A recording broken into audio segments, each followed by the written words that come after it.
Assalamualaikum warahmatullahi wabarakatuh.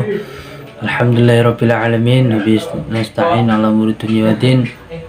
Salatu wassalamu ala asrafil anbiya'i wal mursalin sayyidina Muhammadin wa ala alihi washabihi ajma'in, amma ba'd.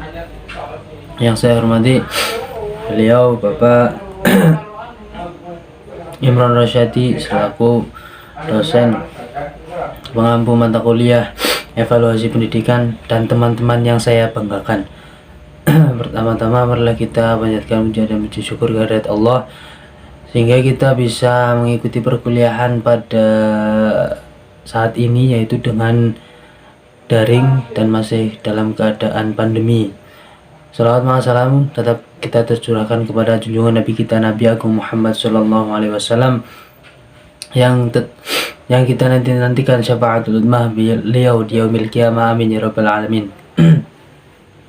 Kami dari kelompok 9 akan mempresentasikan hasil diskusi kelompok kami, yaitu yang berjudul makalahnya analisis butir soal. Dengan saya sendiri berkenalkan sebagai pemateri pertama, saya Muhammad Ika Masyari, NIM 2119283. Baik, yang pertama yaitu pengertian analisis butir soal.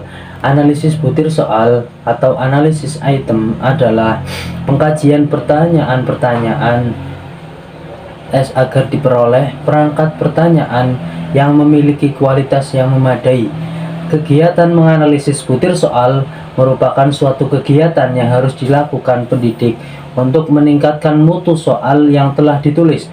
Kegiatan ini merupakan proses pengumpulan, peringkasan, dan penggunaan informasi dari jawaban peserta didik untuk membuat keputusan tentang setiap penilaian.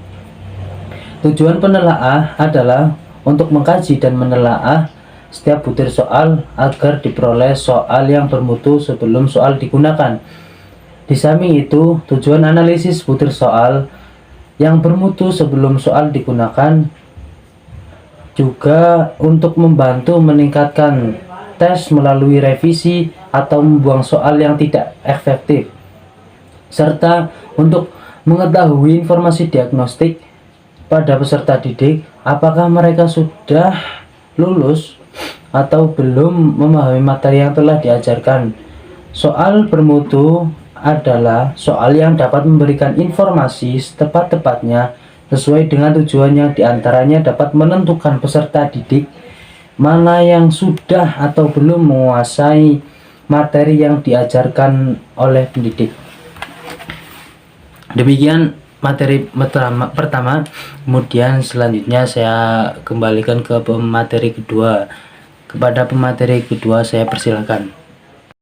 Assalamualaikum warahmatullahi wabarakatuh. Perkenalkan, saya Rina Farah Intansari dengan NIM 2119345. Di sini saya akan sedikit memaparkan tentang poin tujuan dari analisis butir soal serta manfaat analisis butir soal.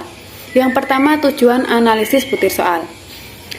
Tujuan utama analisis kualitas butir soal dalam sebuah tes yang dibuat seorang pendidik adalah untuk mengidentifikasi kekurangan-kekurangan dalam tes atau pembelajaran.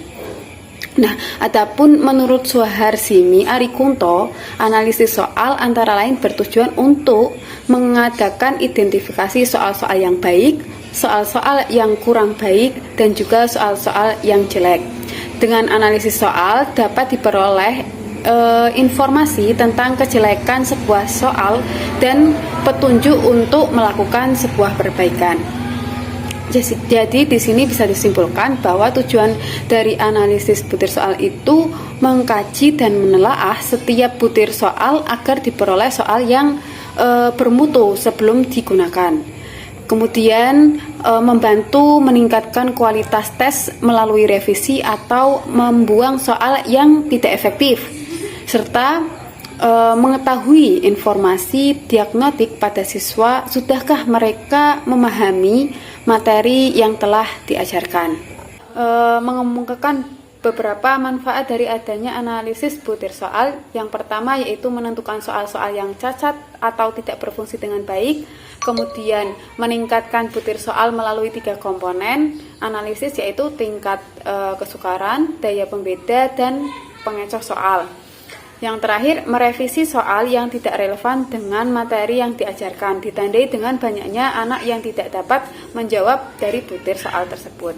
Nah, berdasarkan uraian di atas menunjukkan bahwa kegiatan menganalisis butir soal itu sangat diperlukan oleh pendidik. Kegiatan ini dapat memberikan informasi kepada pendidik bahwa adanya kekurangan-kekurangan yang terdapat pada butir soal, sehingga pendidik dapat memperbaiki dan meningkatkan kualitas butir soal sebelum soal-soal tersebut diujikan. Demikian pemaparan dari saya. Selanjutnya akan disampaikan oleh pemateri selanjutnya. D. Teknik analisis butir soal. Kegiatan analisis kualitas butir soal dapat dilakukan dengan 2 cara, yaitu secara kualitatif dan kuantitatif. Analisis secara kualitatif berkaitan dengan isi dan bentuknya, sedangkan secara kuantitatif berkaitan dengan ciri-ciri statistiknya. Berikut ini akan diuraikan mengenai teknik analisis kualitas butir soal secara kualitatif dan kuantitatif. Pertama, teknik analisis kualitas butir soal secara kualitatif. Analisis kualitas butir soal secara kualitatif pada prinsipnya dilaksanakan pada berdasarkan kaidah penulisan soal, tes tertulis, perbuatan, dan sikap. Lalu, kaidah penulisan butir soal yang menjadi pedoman dalam menganalisis kualitas butir soal secara kualitatif adalah sebagai berikut. Pertama, ada materi, konstruksi, terus ada bahasa atau budaya. Yang kedua, teknik analisis kualitas butir soal secara kuantitatif. Teknik analisis kualitas butir soal secara kuantitatif dikenal juga dengan istilah analisis empirik. Analisis ini dilaksanakan dengan mengukur beberapa kriteria kualitas soal. Di antaranya adalah validitas, reliabilitas, tingkat kesukaran, daya beda, dan efektivitas atau pengecoh atau fungsi distraktor. Bisa kita terangkan. Pertama, validitas. Validitas itu berarti sejauh mana ketetapan dan kecermatan suatu alat ukur dalam melakukan fungsi ukurnya. Dengan kata lain, validitas adalah suatu konsep yang berkaitan dengan sejauh mana tes yang telah mengukur apa yang seharusnya diukur. Yang kedua, reliabilitas. Reliabilitas berasal dari kata reliability, berarti sejauh mana hasil suatu pengukuran dapat dipercaya. Suatu hasil pengukuran hanya dapat dipercaya apabila dalam beberapa kali pelaksanaan pengukuran terhadap kelompok subjek yang sama diperoleh hasil pengukuran yang relatif sama selama aspek yang sama yang diukur dalam diri subjek memang dapat berubah. Ketiga, tingkat kesukaran. Tingkat kesukaran menurut Crocker dan Algina dapat didefinisikan sebagai proporsi siswa peserta tes yang menjawab benar. 4. Daya pembeda. Daya pembeda adalah kemampuan butir soal tes hasil belajar membedakan siswa yang mempunyai tinggi atau rendah. Daya beda berhubungan dengan derajat kemampuan butir membedaku pengambilan tes dalam tes yang dikembangkan. Daya pembeda harus diusahakan positif dan setinggi mungkin. Yang kelima, fungsi distraktor atau efektivitas pengecoh. Analisis butir juga dilakukan dengan memperhatikan pengecoh. Pengecoh distraktor yang juga dikenal dengan istilah penyesat atau penggoda adalah pilihan jawaban yang bukan merupakan kunci jawaban. Tujuan utama dari pemasangan distraktor pada setiap butir soal itu adalah agar dari sekian banyak testi yang mengikuti tes hasil belajar ada yang tertarik atau terangsang untuk memilihnya, sebab mereka menyangka bahwa distraktor yang mereka pilih itu merupakan jawaban betul.